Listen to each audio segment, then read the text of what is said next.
Translation: Whoever earns evil and becomes engrossed in sin shall be doomed to hell and abide therein forever. Translation: Only those people who believe and do good deeds will be the dwellers of the garden and live there forever. Translation: Remember that we made a solemn covenant with the children of Israel to this effect: worship none save Allah.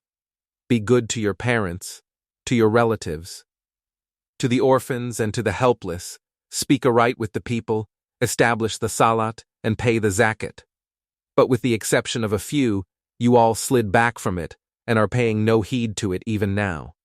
Translation: Remember also that we made another solemn covenant with you: you shall not shed blood among yourselves nor expel one another from your homes. And you confirmed it, and you are a witness to it. Translation: But in spite of this, you are killing your brethren and driving them out from their homes and making unjust and aggressive alliances against one another.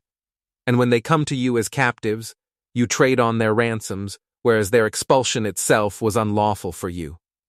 Do you then believe in one part of the scriptures and disbelieve in the other? What other punishment do such people from among you deserve, except an ignominious life in this world, and the most grievous doom on the day of resurrection? Allah is not unaware of what you are doing. Commentary: Before the advent of the Prophet's peace be on him, the Jewish tribes who lived on the outskirts of Medina had concluded an alliance with the Arab tribes of Aus and Khazraj. When the Arab tribes fought against one another, each Jewish tribe fought on the side of its allies, which led to fratricide and so to a flagrant violation of the Book of God. Moreover, when the war ended, the captives were ransomed. This ransom was justified on the basis of scriptural arguments. They extolled the word of God when it permitted the ransom of prisoners of war, but attached no significance at all to the same word of God when it prohibited mutual feuding. Translation: These are the people who have preferred the worldly life to the life in the hereafter. Therefore their torment shall not be lightened, nor shall help be given to them from any. Translation: And we gave Moses the book and sent after him a train of messengers in succession. Then we sent Jesus, son of Mary, with clear signs, and supported him with the Holy Spirit. Then how is it that whenever a messenger came to you, wish that which did not suit your lusts? You grew rebellious against him, and repudiated some and slew others. Commentary: The spirit of holiness signifies the knowledge derived through revelation. It also signifies the angel Gabriel who brought this revelation. It also denotes the Holy Spirit of Jesus, the Spirit which God had endowed with angelic character. The expression clear proofs refers to those signs which are likely to convince a truth-seeking and truth-loving person that Jesus is a prophet of God. Translation: They say, our hearts are secure. Nay, the fact is that Allah has cursed them for their disbelief, so they are little disposed to believe. Commentary: They said, in effect, that they were so staunch in their beliefs that their convictions would remain unaffected, regardless of what was said. Such a claim is the hallmark of those bigots whose minds are seized by irrational prejudice. Nothing can be a matter of greater shame for human beings than the so-called firmness of conviction which they often boast of. What can be more foolish than adherence to inherited beliefs and convictions when their falseness is established by overwhelmingly strong arguments?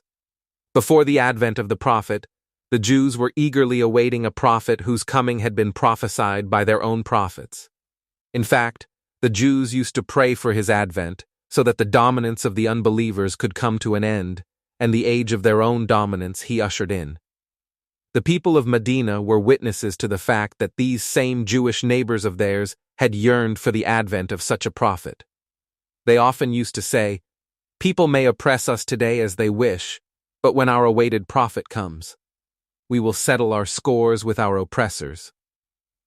Since the people of Medina had themselves heard such statements, they were inclined to embrace the religion of the prophet, all the more readily lest their Jewish neighbors supersede them in acquiring this honor. It was therefore astonishing for them to find that when the promised prophet did appear, those same Jews, who had so eagerly looked forward to welcoming him, turned into his greatest enemies. The statement, "and they recognized it," is confirmed by several contemporaneous events. The most authentic evidence in this connection is that of Safiya, a wife of the Prophet, who was herself the daughter of one learned Jewish scholar, Ya'ib Aktabala, and the niece of another. She says that when the Prophet migrated to Medina, both her father and uncle went to meet him and conversed with him for quite a while. When they returned home, she heard the following conversation: "Uncle, is he really the same prophet whose advent has been prophesied in our scriptures?" "Father, by God, he is." "Uncle, do you believe that?" "Father, yes, uncle." "Then what do you intend to do?" "Father, one will continue to oppose him and will not let his claim prevail as long as I live." Ibn Hisham, Sirah, eds. Mustafa al-Sakka et al. 2 vols. 2 edition, Cairo, 1375-11955, c. vol. 1 pp. 50f. See also Ibn Ishaq, The Life of Muhammad Trur and Notes by A. Guillaume, London, Oxford University Press, 1955, pp. 241f. Ed translation. And how are they behaving now towards a book which has come to them from Allah, in spite of the fact that it confirms the scriptures which they already possessed, and, in spite of the fact that, before it came, they used to pray for a signal victory over the disbelievers, they rejected it when it came, although they recognized it. May Allah's curse be upon such disbelievers. Translation. What a mean thing it is with which they delude their minds. They reject the guidance which Allah has sent down merely because of their grudge, while Allah has in His bounty sent it to whom He chose from amongst His servants. They have thus incurred wrath after wrath, and for such disbelievers there is a disgraceful doom. Commentary.